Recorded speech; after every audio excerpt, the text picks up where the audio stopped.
We got Ricky Simone back here on the program. He's going to be taking on Rani Yahya at UFC 234 on February 9th. Ricky, what's going on, man? How are you? I'm doing great. Just got done with a strength conditioning workout with my man Jess Moore, and I'm just chilling now, relaxing. When did you find out about this fight? It seemed like they just added a whole bunch of fights to this card recently. Was it the same for you, or did you know for a while? I didn't. I was hoping to be on this card, but I didn't know that this was going to be the exact day. But yeah, I knew that they wanted Ron to be matched up, and it was just gonna. We just had to find a date. So I was already getting prepared and getting ready for him. That's great. It was. Why did you want to get on this card just to fight outside the U.S.? Because that's a first for you in your career. Oh yeah, beginning of the year, I told my manager if you can get me on that Australia card, I'll be so happy because it's been a dream of mine to go over there and why not take the opportunity to go fight someone and then stay an extra couple of days and enjoy the fruits of my labor. What specifically about Australia do you like, or is just the fact that warm weather and all that other stuff? Yeah, I think the warm weather, especially coming from the Pacific Northwest, is cold out right now. It is. It is. Even I'm turning into a bit of a wimp now coming from the east. This morning I got up. I had my shorts on to go to the gym, but I was still like, I had to put on a heavy sweater this morning. Yeah. So that, but also just I've been traveling a little bit the last few years, and just another place I wanted to check off the list. It looks beautiful. I just want to go and experience the world, and this is a perfect place to for me fighting for my first time, fighting overseas. So I also would have accepted the Ricky Simone International Tour starts on February 9th, but that's okay. That's all good. When are you arriving down there? I know some fighters like to get there about a week out just to get acclimatized and everything else. Yeah. I'm gonna go about a week early. Just acclimate and get ready for that time difference and that long freaking flight that we're gonna have to endure while I'm skinny. I'm not looking forward to that, but we'll have an extra couple of days to adapt. What about your corner situation? Are you going to get all the people out there you want to? Because I know that's not an easy sell for some people doing that much travel. Yeah, no, but I have a committed team, and now I'm bringing out Tyson Nam, Fabiano Scherner, Andy Minsker.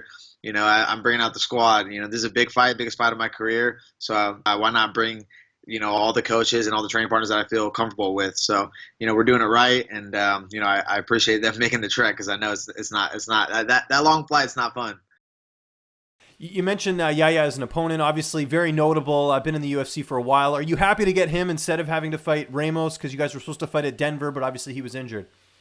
Yeah, the Ramos fight would have been awesome. That would have been great for me. I feel like that would have been a great fight, and I would have been able to showcase a lot. But I can't complain with a top 15 guy in the world. This is my opportunity to show who I am, and I really believe this is going to be my coming out party.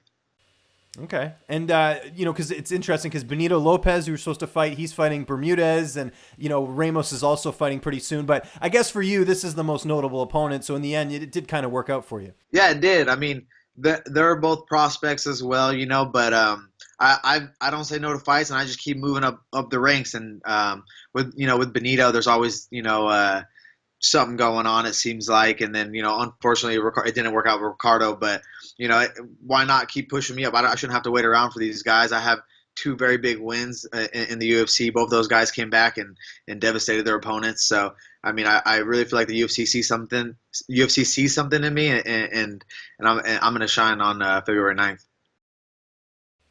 We know about Yahya's ground game. Obviously, a lot of guys fall victim to it. Are you training a bit more jiu-jitsu for this camp because of that, or do you just focus on your skill set and what you're good at and take that into the fight?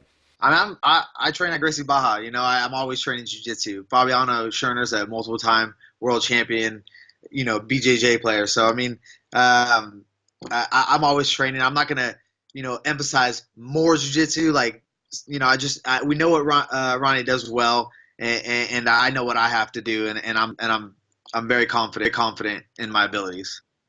You talked about the long flight. Does the weight cut alter a little bit? Do you try and cut a little bit more in the States just because of the travel? Because I know you retain water and everything else, and plus, over there you might not have the same stuff that you would normally use for weight cutting that you might in the States. Yeah. I've been a little tighter on my nutrition, and it's always. You always feel like you get a handle on things, making the weight, and then something else happens. It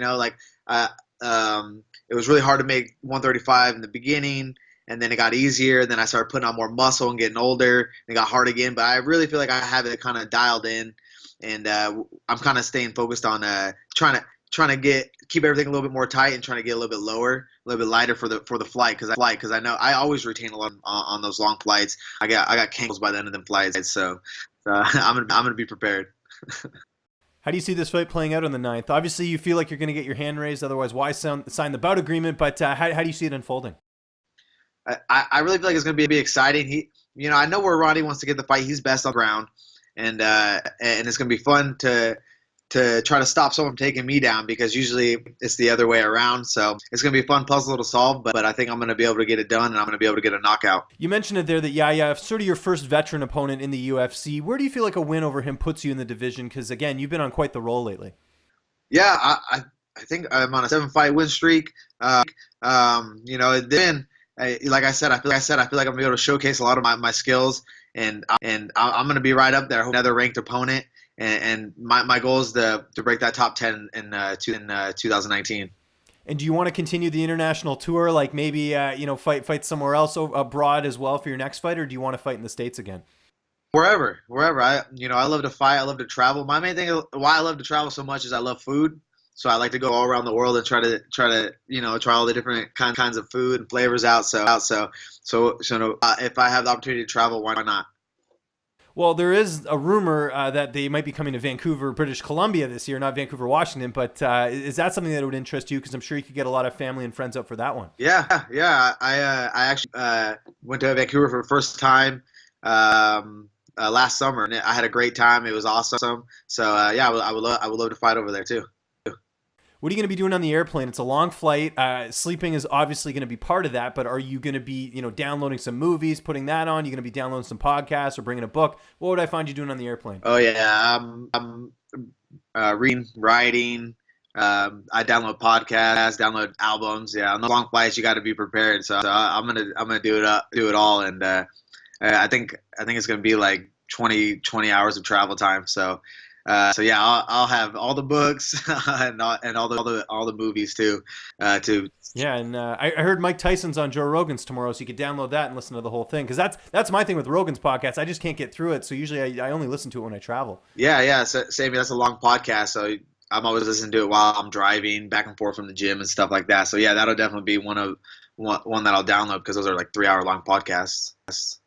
Last question before I let you go. I know we talked last time about you getting engaged. How's the wedding planning going? Is that stressing you out too much, or how are you feeling about the whole thing? Yeah, it is. It's pretty stressful. It's a lot of work, and I'm fortunate to have my fiance does most of the work, and I'm just kind of like in the back, like giving my opinion, like it matters. But yeah, no, it's stressful because obviously we have big families and a lot of friends and stuff, and we got a list here and there, and people are going to be upset. You know how it goes. It's fun though. It's a different experience. We've been together for such a long time, so it's nice to experience something new like this together. Have you guys set a date yet, or got the venue figured out? Yeah. We're gonna get married in downtown Portland. It's a nice area, in June. Oh, June. Okay, so that's coming up pretty soon. So I imagine after this fight, you might want a bit of a break, or would you take a fight before? Because you got to get those wedding pictures. You don't want to have any bumps and bruises, right? The wife's not going to be happy about that. Okay, I don't know if people follow me on Instagram. They know I like to get bougie. So yeah, I'm gonna have to take at least another fight after this one to get all that nice food ready for the wedding. That's right. Okay, yeah, I got to get that mob boss downing. That's for sure. Yeah, we're looking forward to this card. It's UFC 234, February 9th. Ricky, just remind people where they can find you on social media, and if you have any sponsors or shoutouts, the floor is yours. Yeah, you can follow me on Instagram and Twitter at Ricky Simone UFC, and I would like to thank Ball Wash, Live Balls Out, and Feed Me, Fight Me. Thank you guys for the support. It's been fun working with you guys, and yeah, thank you for having me on.